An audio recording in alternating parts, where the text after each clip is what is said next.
नमस्कार। एक पुजारी की आस्था होती है पूजा करना और उसकी साधना और मंदिर में आने वाले भक्तों के लिए दर्शन कराना, भक्तों को प्रसाद देना। पुजारी का अर्थ यही है जो मंदिर में धार्मिक अनुष्ठान व पूजा अर्चना का संचालन करता है और मंदिर का रखरखाव करता है, देखभाल करता है। लेकिन वही पुजारी अगर कुकर्म करने लगे तो उससे बड़ा हफ्सी कोई नहीं होता, वह पुजारी नहीं रह जाता है। जी हाँ, नमस्कार। यह घटना है उस समय की जब पत्रकार राघवेंद्र वाजपेयी को दिन दहाड़े गोली मारकर निर्मम हत्या कर दी गई थी, जिसकी एक पुजारी ने यह बात कबूल की है कि यह कबूलनामा पुजारी ने किया है कि हमने ही हत्या कराई थी। लेकिन सवाल यह उठता है कि एक पुजारी ने अपनी हवस मिटाने के लिए एक पत्रकार को क्यों मरवा दिया? क्या रुपए देकर उसका मुंह बंद कराना चाहता था या उससे कुछ भी अनदेखा कराना चाहता था? वह बात किसी से ना कहे। यह सवाल भी है कि आखिर ऐसी औरतें कहां से आ जाती हैं जो अपनी इज्जत और मर्यादा मान नहीं रखती हैं? ऐसे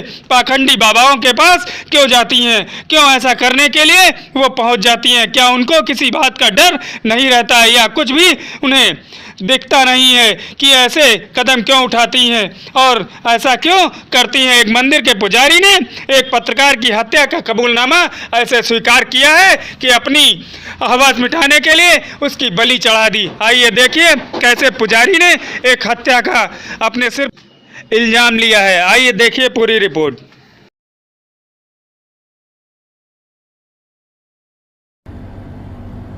मेरा नाम शिवानंद है और मेरे पिता का नाम केशव राम है। मैं पिछले 5 सालों से कार्यदेवा मंदिर में रह रहा हूँ और उसी के दौरान में बीच में 2-2 महीने करके ऐसे हरिद्वार में भी रहता था, वहाँ भी रहता था, यहाँ भी समय देता था। और मैं ज्योतिष और पूजन पाठ इत्यादि का कार्य करता हूँ। मंदिर पे बहुत से दर्शनार्थी दर्शन करने आते हैं, जिसमें राघवेंद्र वाजपेयी नाम के एक पत्रकार भी आते थे और प्रतिदिन आने कारण रोज़ मुलाकात होने से हमारी उनकी दोस्ती हो गई।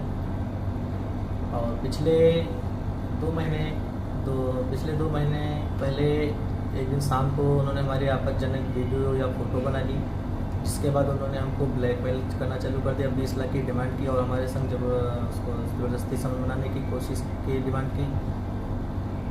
मैंने उनको पैसे भी देने के लिए कुछ पैसा पूंजी जोड़कर उनको देने के लिए भी कहा, तो उन्होंने यही कहा कि नहीं, हम 20 लाख से रुपये कम नहीं लेंगे।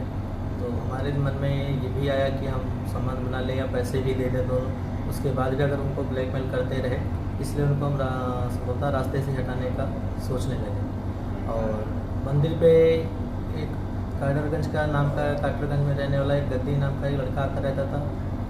वो इस प्रकार के सब काम करता रहता था। गद्दी नाम था उसका, बिरादरी थी? गद्दी बिरादरी थी।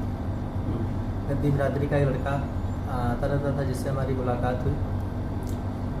और फिर उससे हम एक दिन रोड पे काटरगंज रोड के पास मुलाकात हमने की और अपनी समस्या बताई। और तो हमने उसको रास्ते से हटाने की सब प्लानिंग की, जिसमें हमने उसको 4 लाख रुपए दिए। तो मुझसे मिले कैसे? फ़ोन के माध्यम से। किससे फ़ोन किए? सर, यात्रियों और राहगीरों के द्वारा हम तो फ़ोन जो है सर नंबर था, उसको हमने कॉल किया, उसे मिलने के लिए हमने बुलाया। वो नंबर बताओ। सर नंबर नहीं बताया, याद नहीं है सर, सर ने फाड़ के फेंक भी दिया। आगे बताओ फिर क्या हुआ? और फिर हमने प्लानिंग की और उसको हमने 4 लाख रुपए दिए और वाजपेयी जी की फ़ोटो अपने फ़ोन के द्वारा उसके फ़ोन में क्लिक करवाई, पूरा उनका विकेट बताया, कब कहाँ जाते हैं, कैसे क्या रहते हैं। और उसके बाद उसने हमको समय दे दिया कि 1-2 महीने में काम को जो रास्ते से हटा दिया जाएगा। फिर मुझे 8 तारीख को 4 बजे खबर मिली कि उनका एक्सीडेंट हो गया है। थोड़ी देर बाद मुझे खबर मिलती है कि उनको फायर करके मार दिया जाता है। ये कौन बताता है कि फायर करके मार दिया गया है?